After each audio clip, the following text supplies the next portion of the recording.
안녕하세요. 생생법률쇼 진행을 맡은 양지민입니다. 법과 친해지는 제법 좋은 방법 생생법률쇼에서는요. 오늘도 크고 작은 법률 문제로 어려움을 겪고 있는 우리 시청자 여러분들을 위한 법률 상담은 물론이고요. 그리고 세상을 들썩이게 하는 이슈들을 법적으로 풀어보는 시사법률 토크까지 준비가 되어 있습니다. 법률과 관련해 궁금한 내용이 있으신 분들은 상담 전화 02557-8295번으로 연락을 주시거나 법률방송 홈페이지에 접속하신 후 법률 상담에 문의 남겨주시면 됩니다.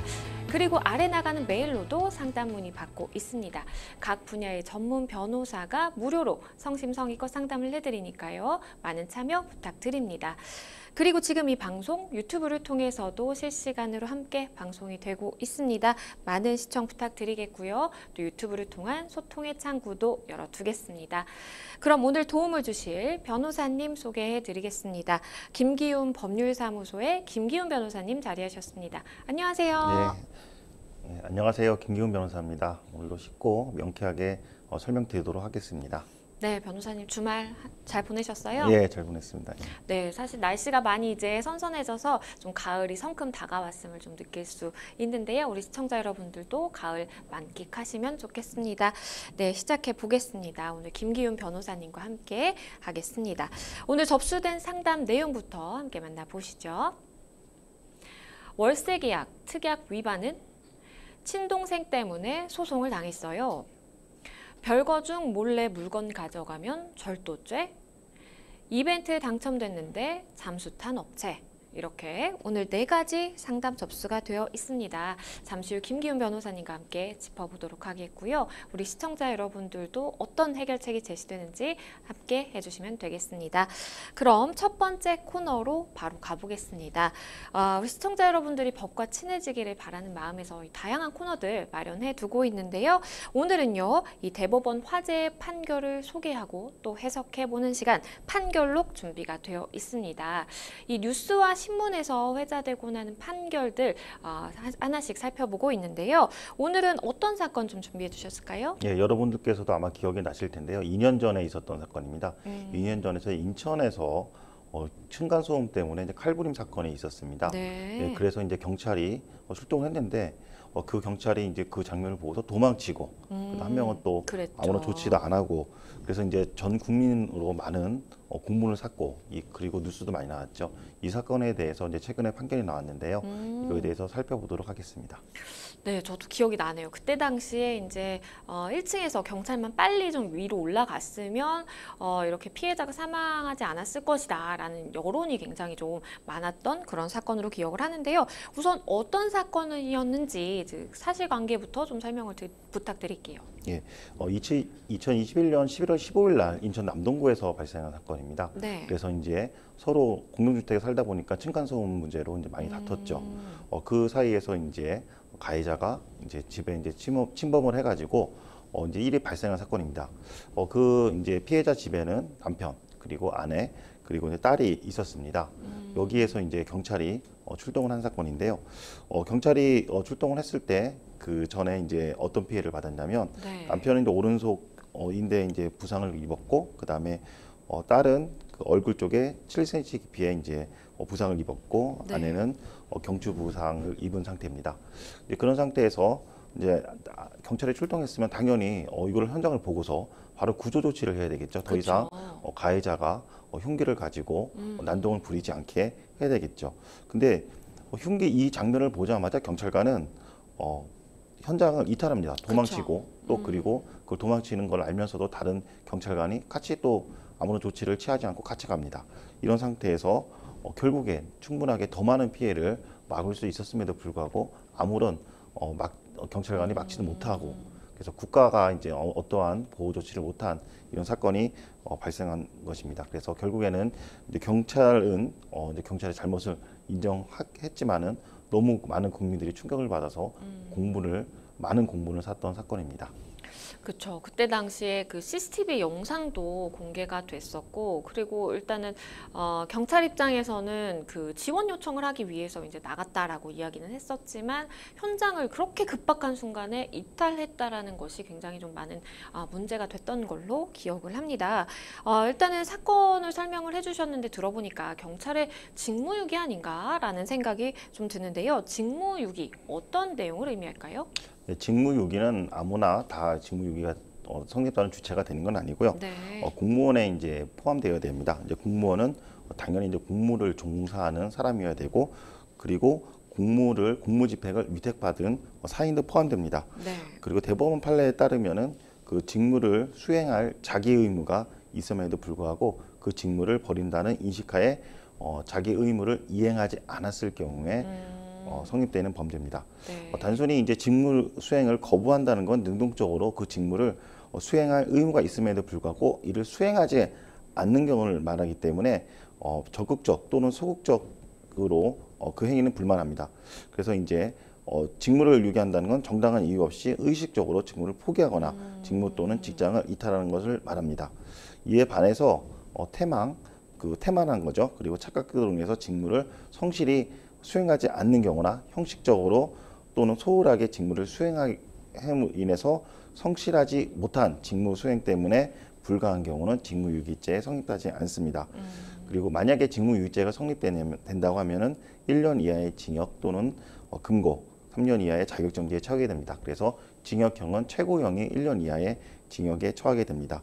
이 직무유기에 관련되는 형법에서도 규정되고 있지만 네. 다른 특별법에서도 많이 규정되고 있습니다. 먼저 국가보안법에 대해서 살펴보도록 하겠습니다. 네. 국가보안법에서는 특수 직무유기죄로 규정하고 있는데 범죄수사 또는 정보의 직무를 종사하는 공무원이 국가보안법에 따라 죄를 범할 자를 인주를 알면서 그 직무를 유기할 때는 10년 이하의 징역에 처하게 됩니다. 그리고 특정 범죄 가중처벌법에서도 규정하고 있는데요. 범죄 수사에 직무를 종사하는 공무원이 특수직무유기죄로서 1년 이상의 유기징역에 처하게 됩니다. 즉 특가법에 따르면은 범죄 수사에 종사한 자가 그 직무를 회피할 경우에는 1년 이상의 유기징역에 처하게 됩니다. 그리고 폭력행위 등 처벌에 관한 법률도 있는데요. 우리가 이제 일명 폭처법이라고 하는데 네. 사법경찰관의 직무유기 즉 수사를 하지 않거나 범인을 알면서도 체포하지 않거나 수사상의 정보를 누설하여 범인을 도주할 수 있도록 용이하게 한 경우는 1년 이상의 유기징역에 처하게 됩니다. 그리고 마지막으로 군형법에도 직무유기죄가 규정되고 있습니다. 네. 작전이 시작된 경우에 사형 전시 사변 또는 계엄 지역에 있는 경우에는 5년 이상의 유기징역에 처하게 됩니다. 그러면 앞서서 설명해 주신 이 인천에서 벌어졌던 사건, 결국에는 사건의 판결 어떻게 나왔을까요? 예, 인천지방법원에서 판결이 났는데요. 네. 그 2년 전 이 흉기 난동 사건에 대해서 이 정직 경찰관 2명에 대해서 각각 직무유기 혐의로 유죄를 선고하였습니다. 예. 그리고 그 동일하게 징역 1년에 집행유예 2년으로 선고를 했고요. 네. 사회봉사로 각각 120만씩 명령을 내리기도 했습니다. 네. 이 법원에서는 어떤 이유에 대해서 이렇게 선고를 내는지 살펴보도록 하겠습니다. 네. 경위는 이제 먼저 간 경위입니다. 빌라 밖에 있다가 비명을 듣고 나중에 들어간 경위입니다. 빌라 밖에 있다가 비명을 듣고 공동 현관문을 통해 안으로 들어간 뒤 계단을 올라가던 중에 네. 내려오던 먼저 간 순경으로부터 사람이 칼에 찔렸다라는 말을 들었다. 구체적인 범죄 사실은 알지 못했다 하더라도 범죄가 일어난 사실을 알 수 있었다라고 그쵸. 하면서 이후 나중에 들어간 경위에 대해서도 먼저 따라간 순경을 빌라 밖으로 나온 뒤 다시 공동 현관문을 두고 범행 현장으로 가는데 3분이 넘게 걸렸습니다. 그렇기 때문에 이 시간 동안은 충분하게 가해자를 즉 피고인을 무기를 가지고 있었기 때문에 제압할 수 있었다라고 판단했었습니다. 네. 그래서 여기에서 좀 의미심장한 말을 판사가 했는데요. 경찰 공무원으로서 국민의 생명과 신체를 보호하고 범죄를 진압할 의무가 있었음에도 불구하고 범죄 현장을 이탈해 직무를 유기했다. 결국 국민의 신뢰를 저버리게 했다라는 점을 이유로 해서 방금 전에 말씀드린 징역 1년에 집행유예 2년, 그리고 사회봉사 120시간을 명령하게 되었습니다. 네. 그래서 결국에는 그리고 이제 이 피해자들은 지금 아직 아내 같은 경우에는 의식 불명 상태에 있어가지고 매우 그런가요? 심각한 상태에 있습니다. 네. 그래서 가해자 같은 경우에는 살인 미수 혐의로 구속 기소됐고요. 지금 22년의 실형을 선고받았습니다. 그리고 이 경찰관들은 자신은 성실하게 의무를 이행했다라고 행정소송까지 징계 처분 취소 소송까지 제기했지만 네. 결국엔 행정법원에서는 성실하게 의무를 이행하지 않았다라고 판단해서 경찰관들이 소송한 징계 처분 취소 소송을 패소 판결 선고를 내렸습니다. 네, 사실 직무유기 최고형이라고 앞서서도 이제 설명을 해주셨지만 1년 형에 처하게 됐고요. 일단은 징역 1년에 집행유예 2년 이제 선고가 됐다라는 말씀 해주셨습니다. 사실 직무유기한 경찰들도 처벌받는 사례를 우리가 쉽게는 접하지 못하는 것 같다라는 생각도 드는데 이번 사건 같은 경우에는 굉장히 사회적으로도 큰 이슈가 되기도 했었고 많은 분들이 경찰이 이렇게 나를 지켜주지 못하면 누가 나를 지켜주나라는 또 이야기도 많이 됐던 그런 사건으로 기억을 합니다. 경찰이라는 좀 직업 특성상 국민들에게 좀 안전에 대한 그런 좀 신뢰를 더 줄 수 있으면 좋겠다라는 생각을 해봤습니다. 네, 판결록 여기까지 짚어보겠습니다. 여러분은 지금 생생법률쇼와 함께하고 계십니다. 쉽사리 해결되지 않는 법률 문제를 끌어안고 있다면 지금 생생법률쇼와 함께하시죠. 법률 고민이 해결되는 가장 쉬운 방법을 소개해 드릴게요. 첫째, 02557-8295번으로 전화를 한다. 둘째, 법률방송 홈페이지에 접속해서 법률상담 게시판에 문의를 남긴다. 셋째, 지금 화면에 나오고 있는 이메일 주소로 사연과 연락처를 보낸다. 생생법률쇼가 자랑하는 각 분야의 전문 변호사가 여러분의 더부룩한 속을 뻥 뚫어드립니다. 속 시원한 스파클링 법률 상담 프로그램 생생법률쇼. 지금 바로 전화 주세요. 네, 저희는 바로 첫 번째 상담으로 가보겠습니다. 첫 번째 상담 전화 연결되어 있는데요. 안녕하세요. 안녕하세요. 네, 어떤 점이 궁금해서 연락 주셨을까요? 제가 원룸 계약을 하고 네. 이제 계약 기간이 끝나가지고 방을 빼려고 하는데요. 네. 이제 계약서 특약사항에 네. 이제 주인분께서는 저희 집에 뭐 장롱 이런 걸 저희 집이 리모델링 한 다음에 그건 첫 입주자라서 가구가 아무것도 없었어가지고 네. 이제 뭐 옥상이나 이런 걸 넣어주시기로 특약사항에 적은 부분이 있고 또 특약사항에 반려동물 반입 금지한다. 네. 계약을 어길 시에 즉시 계약을 해지한다라는 사항이 있었는데 네. 일단 1년째 장롱을 해주시진 않으셨고요. 저도 동물병원에서 일하면서 강아지 한 마리를 임시 보호해야 되는 상황이 있어가지고 네네. 한 달 정도 데리고 있는다고 이제 방 빼기 한 달 전부터 강아지를 키우게 됐는데 다시 아이가 회복하거나 새로운 주인분이 오시기에는 바로 보낼 아이라서 기획기 따로 말씀하지 않았어요. 일단은 지금 말씀 주신 바에 따르면 특약이 지금 문제가 되는 상황인 것 같고, 그리고 뭐 네. 반려동물이라든지 이런 걸 원래 키우는 것이 금지가 되어 있는 그 내용으로 특약이 있는데, 한 달 정도 잠시 이제 맡아서 키우시는 게 조금 문제가 됐고, 결국에는 지금 도배를 해야 된다라고 네, 집주인이 맞아요. 이야기를 하고 있다라는 말씀이신 거죠? 네. 네, 제 옆에 김기훈 변호사님 함께 듣고 계셨는데요. 변호사님과 말씀 나눠보실게요. 예, 안녕하세요. 김기훈 변호사입니다. 네, 안녕하세요. 예, 지금 한 달 후에 이제 이사를 가시나요? 네. 예, 그러면 이제 도배에 개 냄새가 난다고 하는데 그 냄새가 어느 정도 좀 많이 심각한가요? 어느 정도가요? 그게 좀 보시고 봤을 때? 집 보러 오셨던 분께서 냄새가 좀 심하다고 말을 하시더라고요. 그 집 보러 오신 분께서 도배를 안 해주면 자기는 이 집을 안 들어오겠다 하셔서 이제 네, 집주인이 저한테 도배 싹 다 해놓고 나가라. 아, 예. 그 일단은 이 도배 비용을 네, 해주는 판례가 있고요. 그다음에 해주지 않아도 되는 판례가 있습니다. 네, 예, 실제적으로 이제 보면은 고양이를 키운 사례가 있었는데 뭐 고양이 때문에 도배 비용을 해줘야 된다는 그런 취지는 아니고요.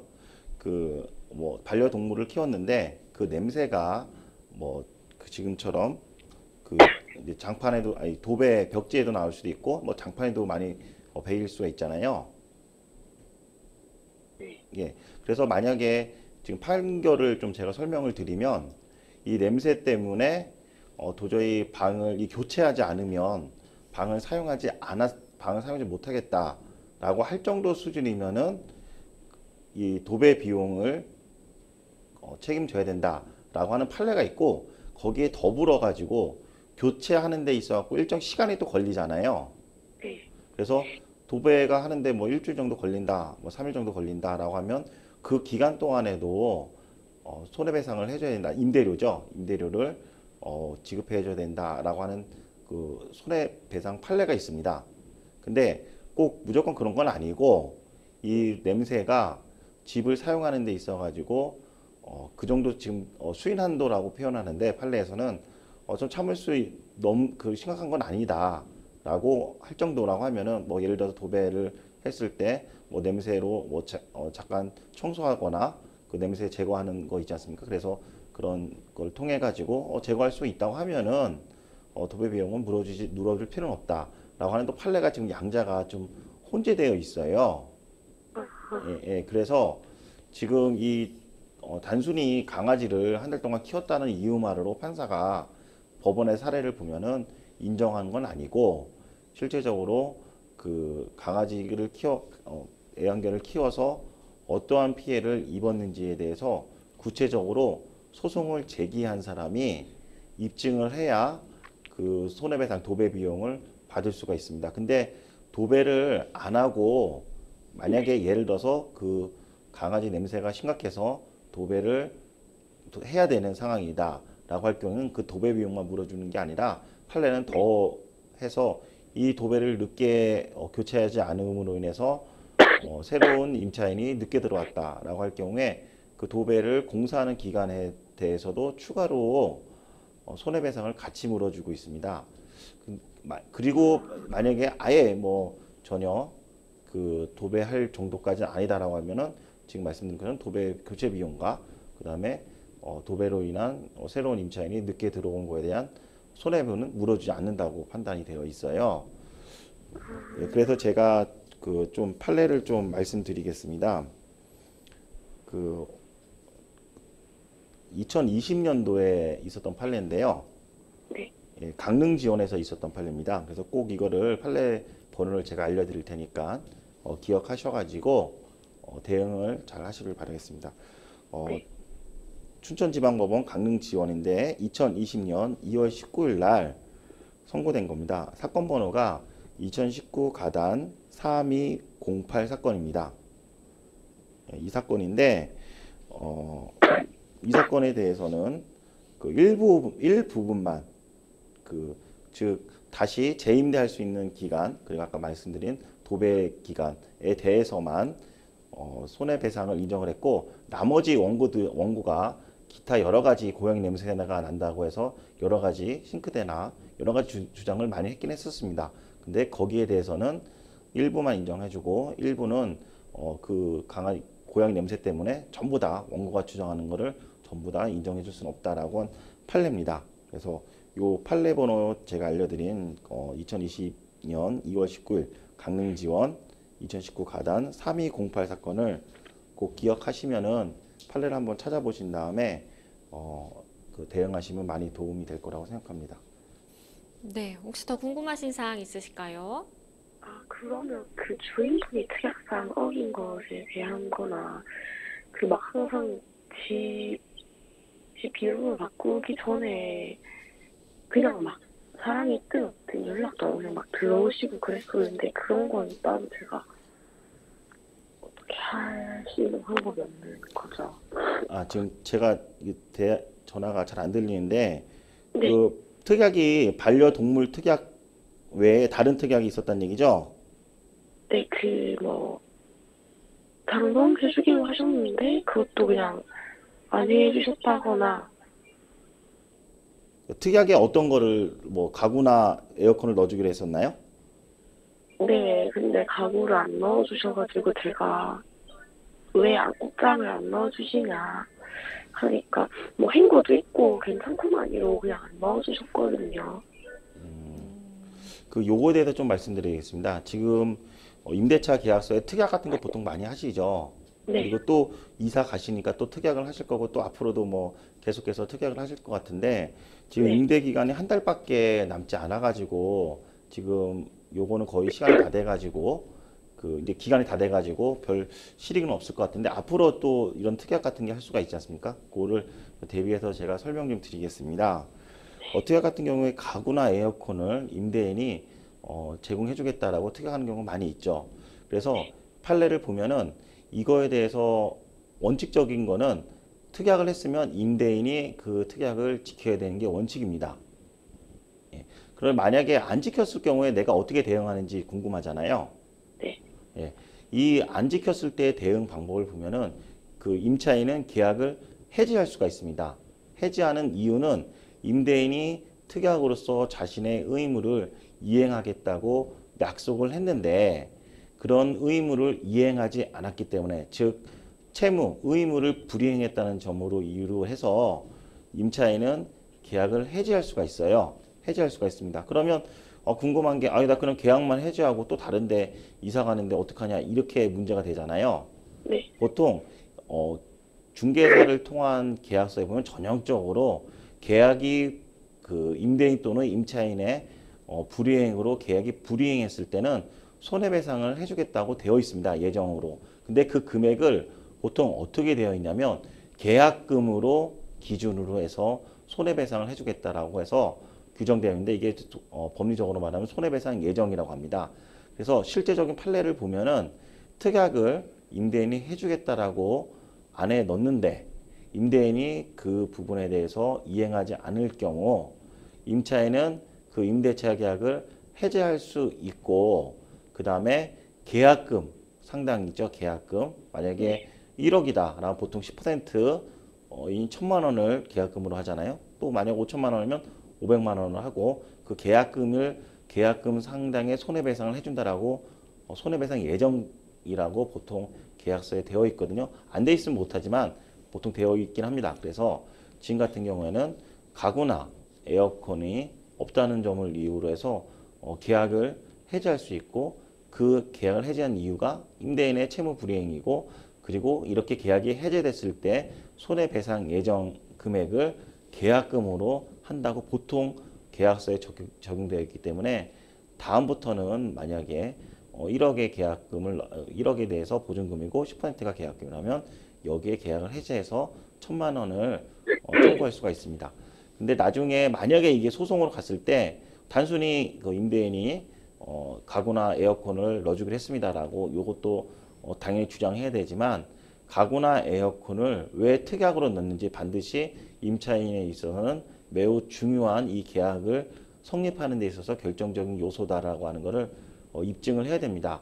그래서 특약이 들어가는 지금 임차인한테 유리한 상황에 대해서는 꼭 중개사한테 이 특약이 왜 들어가는지에 대해서 꼭 설명을 하고 중개사가 임대인한테 설명을 하도록 하는 것이 매우 중요합니다. 그래서 지금 특약 같은 경우에는 이 가구가 에어컨이 선생님이 계약을 체결하는 데 매우 중요한 요소다라고 하면은 계약금 상당의 손해배상을 할 수가 있습니다. 특히 내가 보통 사회 초년생 분들께서 가구나 에어컨을 살 돈이 많이 좀 부족할 수도 있고 또 가구나 에어컨 같은 경우는 이 집에만 쓰고 다른 데 또 이사 갈 때 보통 버리는 경우도 있고 이 집에만 쓰는 경우가 많이 있기 때문에 가구나 에어컨은 특약으로 해서 계약을 성립하는 중요 요소이긴 합니다. 그래서 꼭 그 계약을 해지하면서 손해배상 금액을 계약금 기준으로 하시면 될 것 같습니다. 네, 일단은 궁금증이 어느 정도 해결이 되셨을 것 같은데요. 변호사님께서 이제 초반에 좀 안내해 주신 그 사건 번호 같은 경우에 잘 기억을 하셨다가 이게 검색을 하면 또 나오거든요. 그래서 이걸 가지고 지금 또 집주인이랑 이야기를 해보시는 것도 참 좋겠다라는 생각이 듭니다. 네, 오늘 전화 주셔서 감사합니다. 네, 일단은 지금 특약 관련해서 문제가 됐던 사안이고, 사실 우리가 계약을 할 때 특약 뭐 그냥 의뢰에 들어가는 내용이겠지라고 생각을 하고 그냥 계약을 하셨다가 나중에 이게 좀 문제가 되는 경우도 좀 덜어 있는 것 같습니다. 변호사님께서 마지막으로 좀 조언 주신다면 어떤 게 있을까요? 예, 특약에 대해서 자신이 넣었으면은 분명히 그거는 이행을 해야 됩니다. 그게 임대인일 수도 있고 임차인일 수도 있죠. 지금 같은 경우에 먼저 우선적으로 임대인이 가구나 에어컨을 넣지 않았을 경우에 이 부분에 대해서 명백하게 따져야 됩니다. 그 따지는 것도 이제 문자로 남기던가 네. 내용 증명으로 하시고요. 그리고 만약에 이거를 계속해서 이행하지 않을 경우에는 계약을 해지할 수가 있습니다. 계약 하기만 하면은 또 임차인 입장에서는 다른 데 이사 가야 되기 때문에 손해가 보기 때문에 계약금 기준으로 해서 손해배상 예정을 청구할 수가 있습니다. 그래서 계약서에 보면은 채무 불이행이 있을 때 계약금 기준으로 손해배상을 청구할 수 있다 이런 문구가 보통 있습니다. 그래서 네. 손해배상 청구를 할 수가 있고요. 그 다음에 반려견 같은 경우에는 그 반려견을 키움으로써 냄새가 많이 발생하기도 합니다. 네. 특히 이제 고양이도 마찬가지고 강아지도 마찬가지고 이 소변을 벽지에다 넣는 경우가 많이 있어서 네. 그 냄새 때문에 벽지를 교체하는 경우가 상당히 많이 있습니다. 그래서 판례도 무조건적으로 임차인 편에 서서 도배를 배상하지 않는다 이렇게 판정하지는 않습니다. 충분하게 그 도배 상태를 보고서 배상을 해줘야 되는 경우가 판례가 있고요. 거기에 더해서 이 도배를 교체하지 않음으로 해서 그 기간 동안에 임대를 못하게 되잖아요. 그 임대 기간 못하는 기간 동안 또 배상해주라고 또 판결도 같이 나오고 있습니다. 네. 그래서 면밀하게 좀 나가실 때 지금 내 도배 장판 그리고 뭐 반충망 여러 가지 강아지나 고양이들이 많이 훼손한 부분이 있는데 이런 부분들을 꼼꼼하게 체크를 하셔가지고 나가시는 것이 임차인으로서는 피해를 최소화하는 방법입니다. 네, 변호사님께서 말씀해 주신 사항 잘 참고하셔서 대응하시면 좋겠습니다. 저희는 또 다음 상담으로 넘어가 보겠습니다. 다음 법률방송 이메일을 통해 접수된 내용입니다. 함께 보시죠. 평범한 60대 여성입니다. 저에게는 호화주택에 살고 있는 동생이 한 명 있습니다. 동생은 사업을 해서 크게 성공했다고 들었고 저는 동생의 성공에 진심으로 기뻤습니다. 그런데 그로부터 몇 년 뒤 동생이 갑자기 구속돼 수감되는 일이 생겼는데요. 알고 보니 동생은 처음부터 사업을 해서 성공한 적이 없었습니다. 가족과 지인들, 심지어 자식들에게까지 성공한 사업가 행세를 해왔던 건데요. 그럼에도 불구하고 동생이 호화로운 생활을 즐길 수 있었던 것은 동생이 지인들에게 사기 행각을 벌여 수십억 원의 돈을 편취했기 때문이었습니다. 이 일로 인해 동생은 수감이 됐고 이후 징역형을 선고받아 복역 중에 있었습니다. 문제는 동생의 지인 중 한 명이 저를 상대로 동생의 사기 행각을 알고도 방조했으니 공동 불법 행위자로서 손해배상을 해야 한다며 소송을 제기한 겁니다. 인생 처음 소장을 받고 두 손이 부들부들 떨렸습니다. 저는 이제 어떻게 하면 좋을까요? 일단은 사기 피해자분들이 이렇게 가족인 우리 상담자분을 상대로 소송을 제기를 했다라는 지금 말씀을 해주신 건데요. 글쎄요, 피해자분들이 사기를 친 그 사람, 당사자뿐만 아니라 그 가족을 상대로 이렇게 뭔가 문제 제기를 하는 경우가 좀 많은가요? 예, 그 상당히 많이 있습니다. 이제 사기를 친 가해자의 경우에 보통 재산이 없는 경우도 상당히 많이 있습니다. 그렇죠. 그래서 그 재산을 회복하기 위해서 사기 행위자뿐만 아니라 가족들한테도 뭔가 고소를 하면은 합의금을 받아낼 수가 있지 않을까라고 해서 고소를 하는 경우도 있고요. 그다음에 뭐 민사소송도 같이 진행하는 경우도 상당히 많이 있습니다. 그러면 일단은 지금 뭐 피해자 중에 한 사람이 이야기를 하는 것은 사기 행각을 알고도 당신은 방조한 것이다 라는 이야기를 했다고 합니다. 만약에 사기에 대해서 방조를 했다라는 것이 무슨 문제가 되려면 어떤 조건들을 충족을 해야 될까요? 예, 사기 방조는 사기 행위자가 있고 그다음에 사기 행위를 방조하는 방조 이게 두 가지가 나눠집니다. 네. 여기 사기 방조는 사기 행위의 결의를 강화시키거나 사기 행위를 가능 또는 용이하도록 하는 행위를 말합니다. 이 사기 방조는 그 사기 방조죄라고 해서 그 사기죄, 그다음에 형법 총론에 있는 방조죄 이게 합해진 결합단어입니다. 네. 이 방조라는 거는 형법 32조에 규정되어 있습니다. 32조 1항을 보면은 타인의 범죄를 방조한 자는 종범으로 처벌한다. 그리고 2항에서 종범의 형은 정범의 형보다 감경한다라고 되어 있습니다. 감경한다는 거는 감해 준다는 것, 감해 준다는 것을 말합니다. 네. 그리고 상해 사기 방조가 성립되기 위해서는 지금 말한 것처럼 방조 행위가 있어야 되는 뿐만 아니라 방조자의 고의가 있어야 됩니다. 여기서 방조의 고의는 두 가지 고의를 대법원에서는 요건을 하고 있는데요. 네. 첫 번째는 그 정범의 실행을 방조한다는 방조의 고의가 있어야 되고 정범의 실행행위가 구성요건적 결과를 실현한다는 정범의 고의가 있어야 됩니다. 즉 방조의 고의가 즉 도와준다는 방조의 고의와 그 정범자 사기 행위자가 사기 행위를 실현한다고 하는 정범의 고의가 두 가지가 있어야 됩니다. 이게 성립될 경우에는 형법 32조에 따라서 감경 사유가 됩니다. 만약에 이 동생이 여러 사람에게 이제 사기 행각을 벌여서 이렇게 뭐 수십억 원을 편취했다라는 이제 말씀을 해주셨는데, 만약에 그 수십억 원의 돈을 우리 상담자분이 같이 좀 공유를 하고 같이 좀 쓴 경우에, 그런 경우에는 손해배상 책임이 있다라고 봐야 될까요? 예, 손해배상 책임은 이제 민법의 750조에 규정되어 있긴 합니다. 근데 무조건 손해배상 책임이 있는 게 아니고 공동 불법행위져야 자이어야 손해배상 책임이 있습니다. 네. 여기서 공동 불법행위는 공동은 같이 공모해서 하거나 그쵸. 그리고 방조로 인해서 손해를 끼친 경우에도 공동 불법행위로 책임을 지게 됩니다. 근데 방금 전에 말씀드린 것처럼 방조가 성립되려면 방조 행위가 있어야 되고 그다음에 방조 고의, 그다음에 정범의 고의가 있어야 됩니다. 단순하게 동생의 범죄 행위로 인한 수익을 공유했다는 이유만으로 방조범이 성립되는 것은 아닙니다. 네. 그 이유는 방조의 고의, 또 그다음에 정범의 고의, 그다음에 방조 행위가 없을 수가 있기 때문에 공동 불법 행위로 인한 손해배상은 물을 수는 없겠죠. 그렇지만은 또 피해자 입장에서는 또 억울할 수가 있습니다. 만약에 실제적으로 사기 행위자가 돈을 수익을 했는데 그 돈을 자신의 가족한테 무상으로 증여했다. 예를 들어서 부동산을 취득했는데 사기로 부동산을 취득했는데 그 부동산을 자신의 가족한테 무상으로 증여하는 경우가 있지 않습니까? 네. 이럴 경우에는 민법에서는 채권자 취소권이라고 하는 소송 유형이 있습니다. 네. 사회행위 취소송이라고 하는데요. 내가 받은 재산, 내가 잃어버린 재산에 대해서 가해자가 가지고 갔는데 그거를 다른 사람한테 즉 무상으로 증여했다. 가족한테 무상으로 증여했을 경우에는 그 재산을 직접적으로 자신의 앞으로 가져오게 할 수 있는 사행위 취소 소송이 또 규정되어 있습니다. 그래서 무조건 또 사행위 취소 소송이 성립되는 건 아니지만 각 요건별로 따져가지고 성립되는 경우도 있습니다. 사실 뭐 꼭 이러한 사기 범행이 아니더라도 가족의 어떤 범행을 저지르게 됐을 때 그때 내가 가족이니까 이거 뭔가 내가 조치를 취하기는 어렵겠다라고 생각을 해서 그냥 방조하는 경우라면 그러면 또 무조건 처벌을 받는다고 봐야 될까요? 예, 알고 있다고 해서 무조건 방조법으로 처벌되는 게 아닙니다. 네. 아까 전에 말씀드린 것처럼 방조 행위가 있어야 되고요. 그다음에 방조의 고의가 있어야 되고 그다음에 정범의 고의가 있어야 됩니다.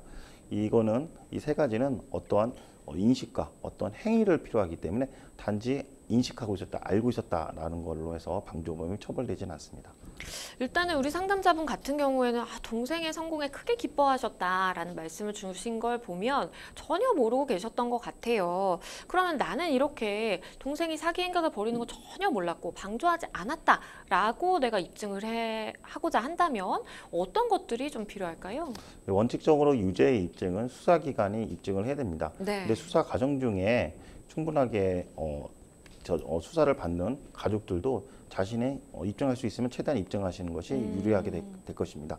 그래서 자기가 전혀 몰랐다라고 하는 거에 대해서 입증을 하시려면은 그 동생하고 같이 주고받은 가족과 주고받은 문자나 네. 그리고 너무 그런 행위를 전혀 몰랐다고 하는 그 진술서나 그렇죠. 카톡이나 이런 것들을 제출을 하시면은 그 돈이 왔다 갔다 돈을 많이 벌었을 당시에 전혀 개입하지 않았던 거에는 간접 증거가 될 수가 있습니다. 충분하게.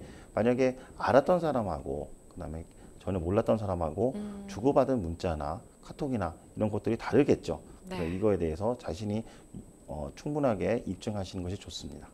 네, 마지막으로 그러면 우리 상담자분께 조언 주신다면 어떤 게 있을까요? 예, 피해받은 입장에서는 충분하게 가족들에 대해서 어떻게든 간에 손해를 회복하려고 할 것입니다. 네. 이에 대해서 충분하게 방어할 수가 있습니다. 그래서 지금 말씀드린 방조 행위가 성립이 되려면 방조 행위가 있어야 되고 고의가 있어야 됩니다. 네. 단순히 가족이 사기를 쳐서 많은 돈을 벌고 있다라는 이유만으로 자신이 그거에 대해서 공동 불법 행위 책임을 지는 건 아닙니다. 다만 방금 전에 말씀드린 그 사회 행위자로부터 어떠한 재산을 증여받았다고 한 경우에는 채권자 취소권, 사행위 취소 소송에 상대방이 돼서 그 받은 재산을 다시 원상회복해줄 가능성도 있습니다. 네, 우리 상담자분 일단은 굉장히 소송에 휘말리게 되다 보니까 걱정이 많으실 텐데 크게 이제 우려하실 상황은 아닌 것 같고요. 변호사님 말씀하신 것처럼 내가 그런 고의라든지 내가 그런 의사가 없었다라고 잘 소명을 하시면 좋을 것 같습니다.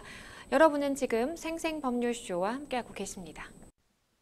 쉽사리 해결되지 않는 법률 문제를 끌어안고 있다면 지금 생생법률쇼와 함께하시죠.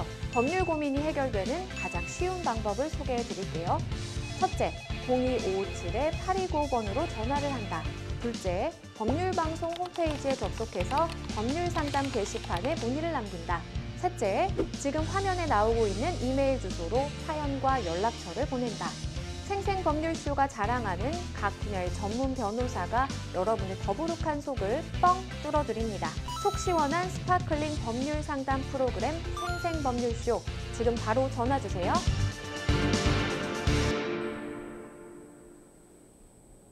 네, 저희는 바로 또 다음 상담으로 넘어가 보겠습니다. 다음 법률방송 이메일을 통해 접수된 내용입니다. 함께 보시죠. 저는 남편의 폭력에 시달리던 중 얼마 전 어린 아들을 데리고 도망치듯 집을 나왔습니다. 집을 나오던 날도 남편이 생활비를 많이 썼다며 집기를 부수고 어린 아들에게도 폭력을 행사해 옷까지도 제대로 챙기지 못한 채 나왔습니다. 남편이 무서워서 한동안 친정에 숨어 지내다 한 달 정도 후 남편이 출근한 틈을 타 혼자서 집으로 찾아갔습니다. 그런데 남편이 그 사이 비밀번호를 바꿔버렸습니다. 마침 마스터키를 갖고 있어서 집에 들어가 옷까지, 화장품, 노트북 등 필요한 물건을 챙겨 나왔습니다. 그런데 퇴근 후 집에 돌아온 남편이 비밀번호도 바꿨는데 내 집에 몰래 들어와서 물건만 챙겨갔냐? 노트북도 얼마 전에 내 돈으로 샀는데 왜 훔쳐갔냐? 그냥 두지 않겠다. 이혼하자며 이 주거침입과 절도죄로 고소하겠다고 합니다. 집이 남편 명의로 되어 있기는 하지만 남편과 같이 살던 집인데 남편이 비밀번호를 바꿨다는 이유로 주거침입이 되는 건가요? 노트북을 남편이 사기는 했지만 평소 저도 함께 사용하던 것인데 정말 절도죄로 처벌이 되는 건가요? 일단은 남편분의 폭력이 있었기 때문에 좀 급하게 집을 나올 수밖에 없던 그런 상황이었습니다. 근데 이제 물건은 또 필요하다 보니까 가지러 간 것인데 이게 주거침입이다 내지는 뭐 절도죄다라는 이야기가 지금 나오고 있는 상황입니다. 남편의 주장처럼 집 명의가 남편이기 때문에 내가 들어가게 되면 이렇게 정말 주거침입죄가 성립이 되는 건가요? 예, 그 주거침입죄는 그 침입자의 침입으로 타인의 주거의 평온을 해하는 경우에 성립하는 범죄입니다. 네. 상담자 같은 경우에 남편과 혼을 내서 상당 기간 오랫동안 공동 생활 관계를 유지하고 있었죠. 그리고 네. 그렇기 때문에 이 집이 남편 명의라는 이유만으로 주거 침입죄가 성립된다라고 할 수는 없습니다. 일단은 한 달 정도 별거를 하신 뭐 상황인 것 같아요. 친정에 들어가셨다라고 말씀을 주셨는데 이렇게 한 달 정도 내가 나와서 살게 되면 나의 주거권이 상실된다라고 볼 수도 있을까요? 예, 이에 대해서 2021년 9월 달에 대법원에서 유사한 판례를 선고한 적이 있습니다. 네. 이 판례를 살펴보면은 그 이제 부부 생활하면서 공동 생활을 유지하던 간격에서 아내가 이제 집을 챙기고 나갔습니다. 네. 이제 거기에서 그럼 다시 지금 사례처럼 아파트에 이제 무단으로 들어왔는데요.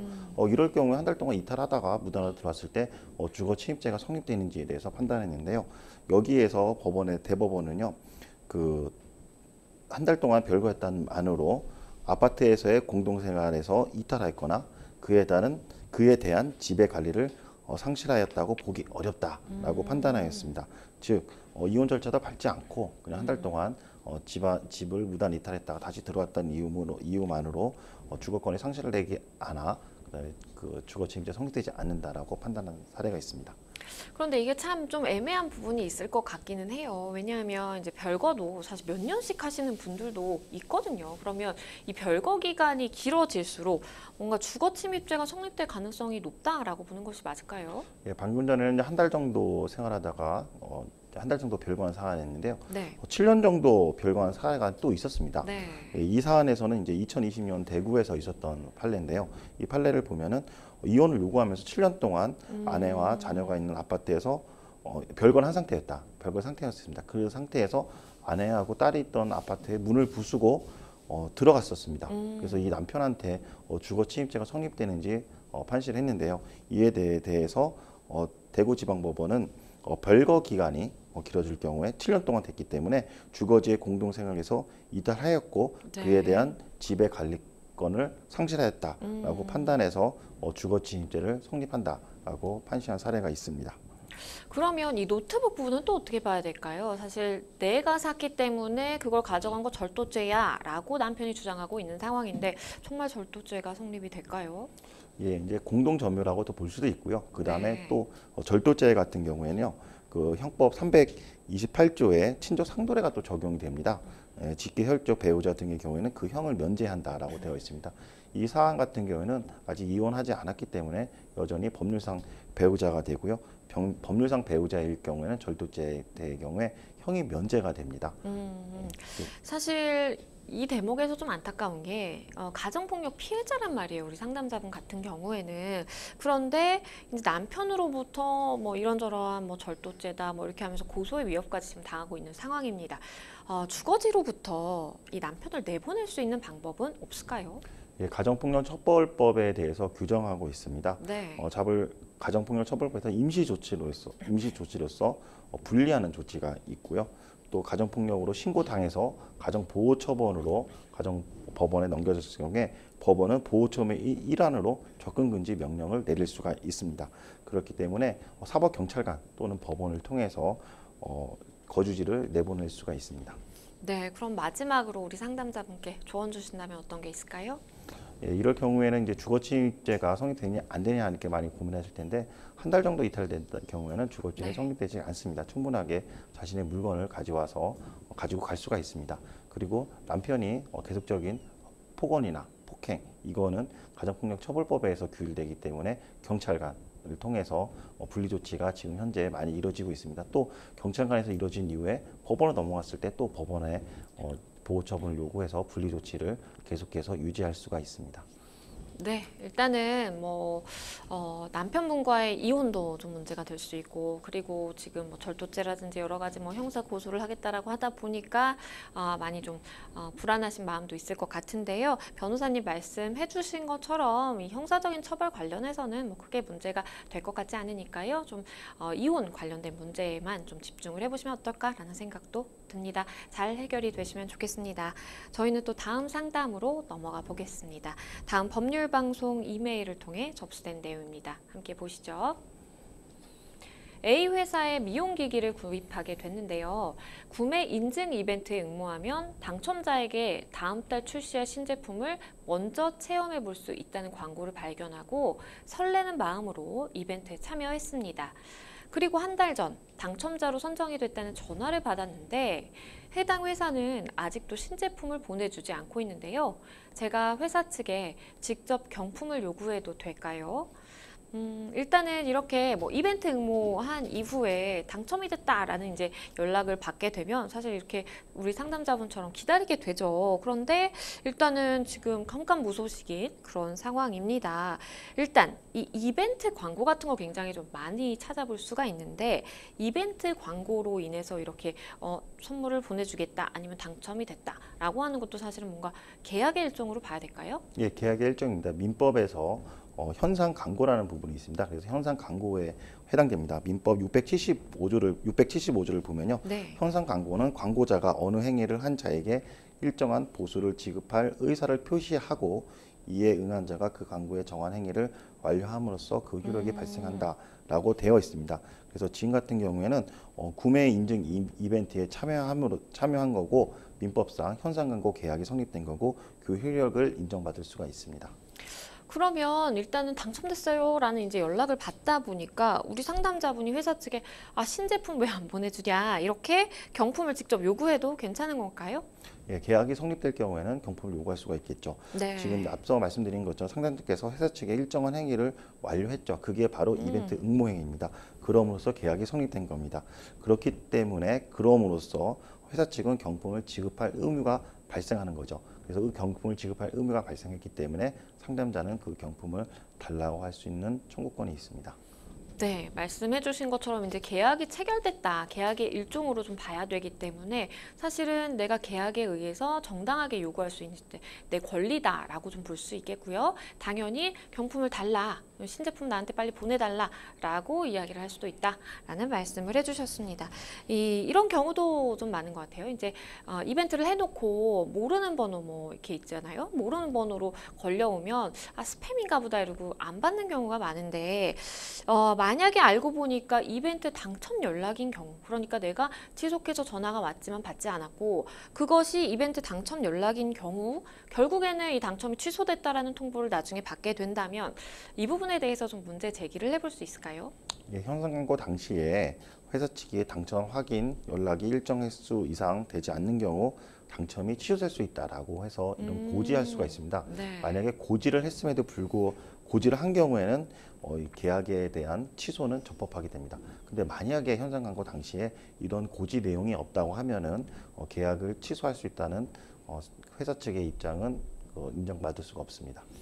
그러니까 포인트는 사전에 좀 고지를 했는지 아닌지에 따라서 좀 달라질 수 있겠다라고 이해해 보시면 될 것 같습니다. 그리고 이제 당첨 관련해서는 또 이런 경우도 있죠. 할인 쿠폰을 제공한다라고 해서 쿠폰 받아야지라고 해서 딱 클릭을 했는데 뭔가 내 이름, 주소 이런 개인 정보를 좀 입력하게 하는 경우, 그런 경우 좀 저도 많이 본 것 같은데요. 그런데 이거를 이제 입력하고 수집하는데 개인정보 수집에 동의를 하는 경우에만 쿠폰이 제공된다. 라고 하는 경우도 굉장히 많잖아요. 이런 경우 좀 문제가 되지는 않을까요? 예, 표시광고법이 있습니다. 표시광고법 3조 1항을 좀 살펴볼 필요가 있습니다. 네. 예, 3조 1항을 보면은 거짓 과장의 표시광고 또 기만적인 표시광고를 하면 안 된다라고 규정되어 있습니다. 실질적으로 이거 유사하게 대법원에서 판례를 했는데요. 네. 개인정보를 입력하면 쿠폰을 지급한다는 광고가 있었습니다. 이 광고에 대해서 해당 광고 내용에 개인정보 제공 동의에 관한 내용이 전혀 표시되어 있지 않았고 또 동의에 대한 명확한 표시 없이도 팝업창에 확인 버튼만 누르면 정보 제공에 동의한 것으로 간주한다라고 되어 있었습니다. 이거에 대해서는 그 대법원이 표시광고법 3조 1항 2호의 기만적인 광고에 해당된다라고 하면서 위법하다라고 판시한 적이 있습니다. 그렇죠. 사실 기만적인 광고로 충분히 좀 볼 수 있겠다라는 생각이 듭니다. 일단은 우리 상담자분 뭐 이벤트 당첨된 상품 좀 빨리 받으셔야 될 것 같은데요. 변호사님께서 마지막으로 조언 주신다면 어떤 게 있을까요? 예, 이벤트성 광고는 그 주체가 좀 불분명하고 너무 기만적인 광고가 많이 있습니다.